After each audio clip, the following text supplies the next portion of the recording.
अभी हमारे साथ है इंजीनियर राजकुमार पासवान, जो कि बिहार की राजनीति में अपना वर्चस्व बना चुके हैं। वहां से वो 2 बार लोकसभा चुनाव लड़ चुके हैं और वो वही वर्चस्व बनाने के लिए अब दिल्ली जैसे महानगर में बिहारियों की आवाज़ बुलंद कर रहे हैं। और वो दिल्ली बिहार युवा सेना के सुप्रीमो भी हैं और इस जो है एमसीडी इलेक्शन में अपना वर्चस्व बनाने के लिए तमाम कैंडिडेट उतारने वाले हैं। तो हम उनसे खास बातचीत करेंगे और जानेंगे कि आखिर में इस बार जो है वो एमसीडी चुनाव में किस तरह से उनकी तैयारी है और वो क्या कुछ नया करने वाले हैं। जी, इस बार जो है खबरें ये भी आ रही कि एमसीडी जो चुनाव है उसमें आप अपना जो है कैंडिडेट उतारने वाले हैं। जी, मैं बता दूं कि दिल्ली जैसे महानगर में, ये देश की राजधानी है, भारत की राजधानी है। यहाँ पे बिहार से जो पलायन करते हैं वो लोग यहाँ रोजी रोजगार के लिए आते हैं। तो यहाँ पे 32% बिहारी लोग हैं और 42% पूर्वांचली हैं खुद। तो बिहारियों की जो समस्या है, 32% बिहारियों की समस्या, उसको अनदेखी की जाती है। और यहाँ पे जिनकी भी सरकारें बनी, आपको बता दूं कि वो चाहे कांग्रेस की सरकार हो, चाहे भाजपा की सरकार रही हो, चाहे आम आदमी पार्टी की हो, सभी लोग हमारे 32% बिहारी भाइयों को अनदेखी करने का काम किया और आज तक उनको मान सम्मान देने का काम नहीं किया है। इसलिए युवा बिहार सेना, जो भारत के निर्वाचन आयोग से रजिस्टर्ड पार्टी है, वो निर्णय लिया है कि बिहारी प्राइड के लिए, बिहारी स्वाभिमान के लिए, बिहारी अस्मिता के लिए और बिहारियों के साथ जो भेदभाव होता है उस चीज़ को सम्मान दिलाने के लिए युवा बिहार सेना अपना झंडा, डंडा, बैनर पार्टी के साथ दिल्ली के एमसीडी चुनाव में तैयारी कर रही है। अच्छा, मेरा एक सवाल है, मतलब कि वो हर बिहारी के साथ होता है, एक तरह से उनको जो है मोटिवेट करने के बजाय क्रिटिसाइज किया जाता है। तो कभी आपके साथ ऐसा हुआ है? मैम, मैं कोई दिल्ली में नया नहीं हूँ और मैं दिल्ली से ही इंजीनियरिंग करा और 7 साल मैं दिल्ली यूनिवर्सिटी में इंजीनियर भी रहा और नौकरी छोड़ करके राजनीति में आया।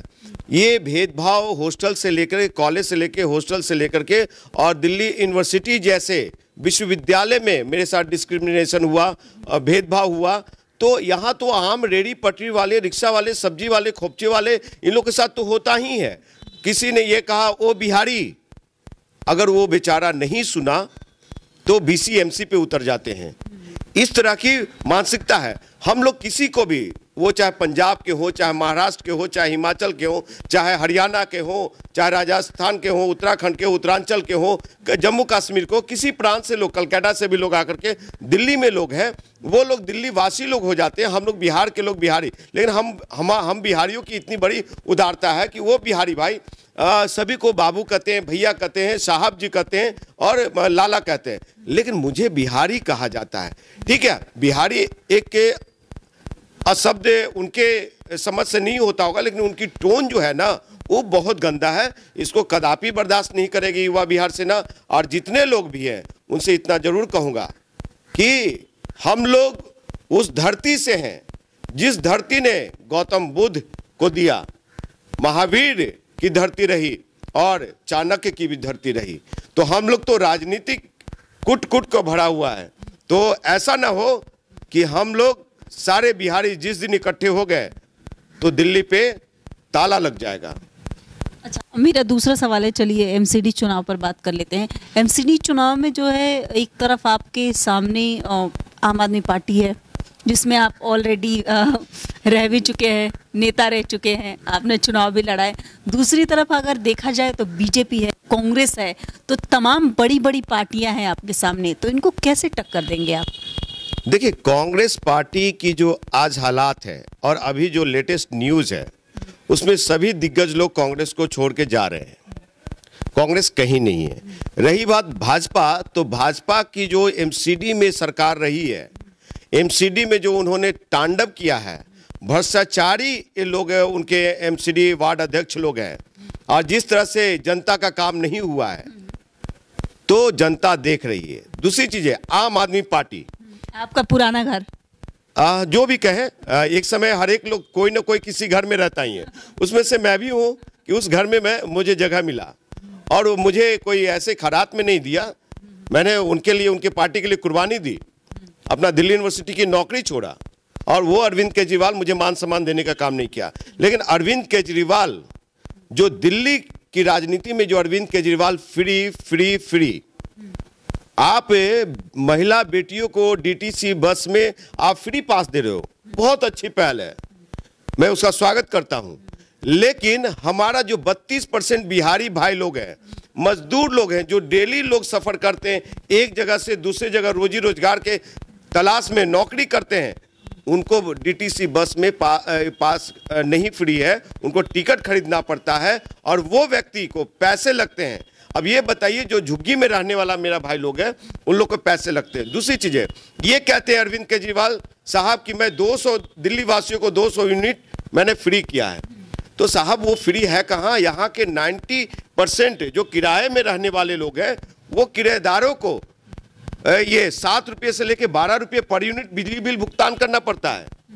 तो वो कहाँ आप फ्री किया उनको? एक आपने ये बात बताई कि डीटीसी जो बस है वो तो सबके लिए फ्री है, चाहे बिहार की महिला हो, कहीं की भी महिला हो, सबके लिए फ्री है। तो यहाँ पर आपने अभी कहा था कि वो बिहारी, ये ग्राफ है, रेशियो है। हमारे बिहार के महिलाएं, नहीं तो दिल्ली के मुख्यमंत्री अरविंद केजरीवाल साहब ये आंकड़े निकालें कि किस प्रदेश के किस प्रांत के सबसे ज्यादा महिलाएं और बेटियां सफर कर रही है और उससे बेनिफिशियल है। हमारी प्रांत की, हमारे बिहार के महिला और बेटियां, बहन बेटियां जो है, उनको जरा भी फायदा नहीं है।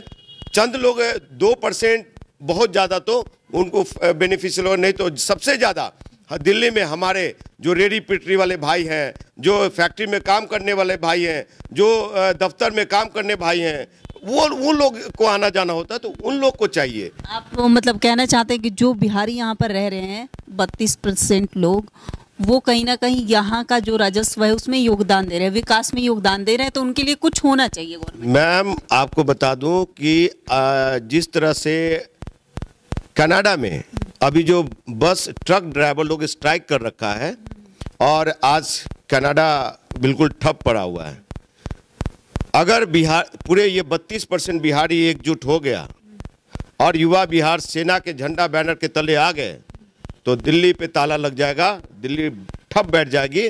और रही बात है अरविंद केजरीवाल साहब का, तो मैं बता देना चाहता हूं कि ये सिर्फ ढोल पीट रहे हैं कि मैं बेटियों को बस पास फ्री किया। ठीक है, आपने फ्री किया, तो क्या हम जैसे पुरुष, हम जैसे दिल्ली के महिला लोग, ये पुरुष लोग, हम जैसे पुरुष लोग, युवा नौजवान लोग, छात्र लोग, क्या पाकिस्तान से आए हैं?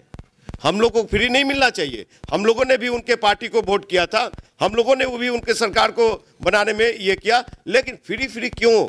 आज डीटीसी बस के हालात देखिए कि मेंटेनेंस नहीं हो पा रहा है। डीटीसी बसें ये में जंग लग रहे हैं, उनके नट बोल्ट ढीले हो रहे हैं, कहीं भी खराब होकर के खड़ा हो जाती है। उसमें कितनी परेशानी होती है यहाँ की जनता का।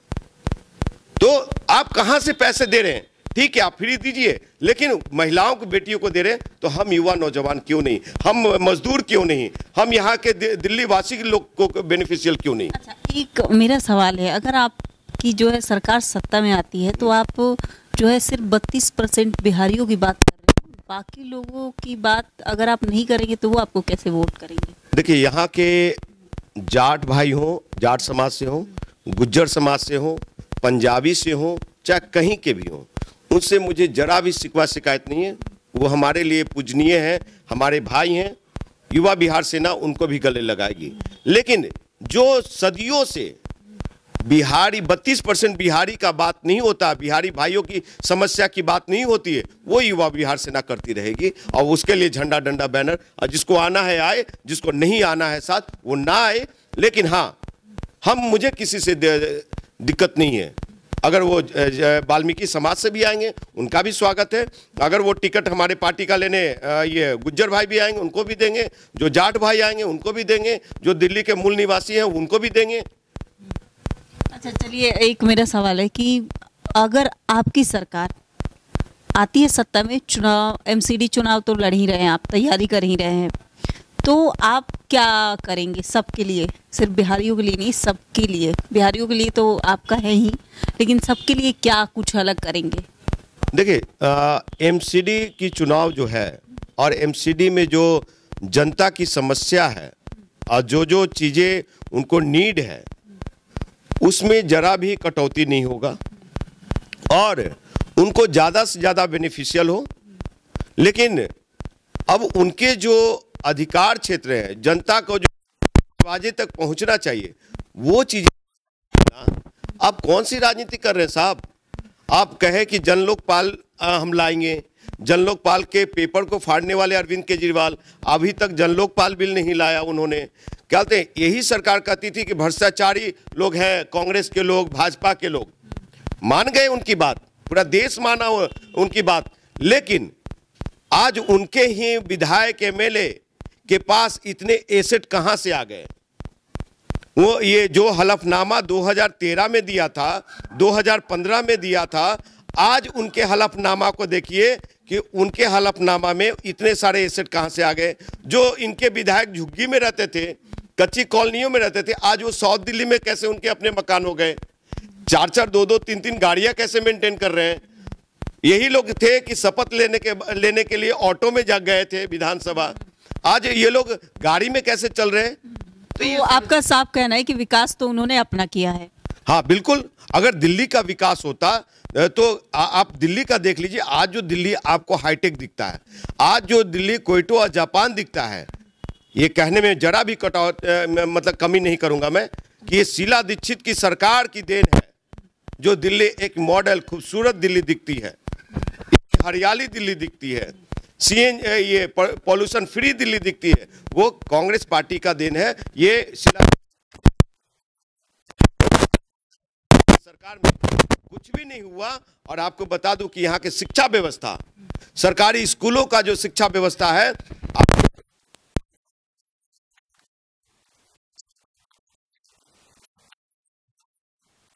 सालों में बिहार के भी एजुकेशन सिस्टम से यहाँ का एजुकेशन सिस्टम खराब हो जाएगा। कैसे, किस दावे के साथ कह रहे हैं? क्योंकि यहाँ का 7th, 8th और 10th के बच्चे लोग 2+2 / 2 नहीं फिजिक्स का, तो ये आश्चर्य है कि क्वालिटी कहाँ है इस सरकार में। तो मैं देख रहा हूं, मैं बहुत सारे चीज सर्वे किया हूं, झुग्गी में गया हूं और जाकर के मैं सभी लोगों से मिल रहा हूं, मैं क्या एजुकेशन, क्या बच्चों का ये है, पढ़ाई लिखाई है, सो मैं देख रहा हूं। यहां से भी ये ढोल पीट रहे हैं, स्किल इंडिया की बात करते हैं, तो ये स्किल दिल्ली बनाना चाहते हैं। तो ऐसा कुछ नहीं, ये अंबेडकर को भी पढ़ाने की बात कर रहे हैं ना, अंबेडकर की अभी केजरीवाल, तो ये अंबेडकर सिर्फ दिखावा है के लिए। यही Arvind Kejriwal youth for equality के लिए वहां जेएनयू में जाकर काम करते थे, और आज दिल्ली सरकार में सरकारी स्कूलों में अंबेडकर की पढ़ाने की बात करते हैं। तो अच्छी बात है, लेकिन सिर्फ ये वोट बैंक की राजनीति करते हैं। जिस तरह से आज देश के प्रधानमंत्री, सम्मानीय देश के प्रधानमंत्री महोदय ने ये वाल्मीकि वो क्या आज जो जयंती है, तो उस जयंती में महर्षि वाल्मीकि जी का जो जयंती है, उस जयंती में जाकर के वहाँ पे ये प्रधानमंत्री जाकर के पूरा प्रणाम किया उन्होंने, ढोल ताशे बनाए, झाल बजाए उन्होंने। तो ये ढोंग क्यों कर रहे हो भैया? हम देश के प्रधानमंत्री से भी पूछना चाहते हैं कि संघ का जो मुख्यालय है नागपुर, तो उस नागपुर के कुर्सी पे, संघ मुख्यालय की कुर्सी पे दलित समाज कब बैठेगा? आप कौन सी हिंदुत्व की बात करते हैं मोदी साहब? आपके हिंदुत्व आप इस पे दिल्ली चुनाव पे हम बात करें। नहीं, देखिए, अगर चेहरा की बात करें तो किस ढंग के दिल्ली चुनाव में यही है कि हमारी युवा नौजवान साथी लोग हैं, जो बिहार के लोग हैं, उनके लिए कभी भी कोई पार्टी बात नहीं किया, सभी लोग भगाने की बात की। 2010 में शीला दीक्षित की सरकार ने, शीला दीक्षित खुद कही कि बिहारी लोग यहाँ गंदगी फैला रहे हैं, इनको यहाँ से भगाया जाना चाहिए।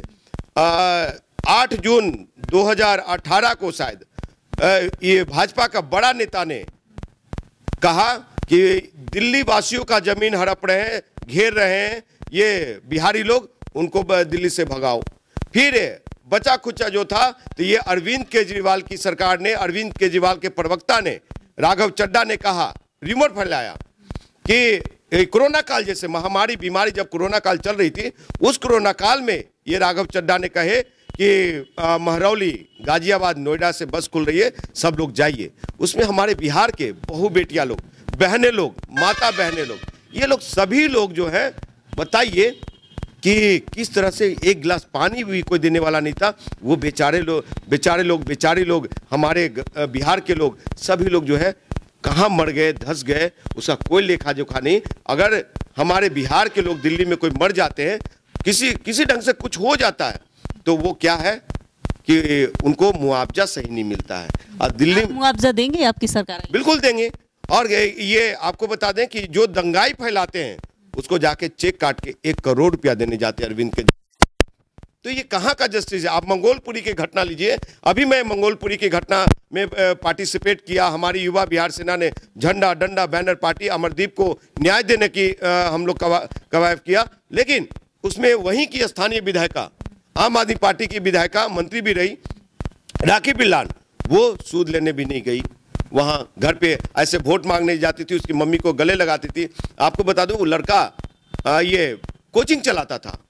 अब उस घर का अगर बेटा मर जाए कमाने वाला, माँ कैंसर पीड़िता, बाप मेशन है, और उस अमरदीप के लिए केजरीवाल साहब ने कुछ भी आर्थिक मदद नहीं किया, थोड़ा सूद लेने भी नहीं गए, उनके कोई कार्यकर्ता नहीं गए, उनकी विधायिका नहीं गई। तो ये देखने की जरूरत है, समझने के लिए। और बिहार 32% जो बिहारी भाई लोग हैं उनके लिए विचारणीय है। तो ये थे हमारे साथ इंजीनियर राजकुमार पासवान, जो कि बिहारियों की आवाज़ बुलंद कर रहे हैं।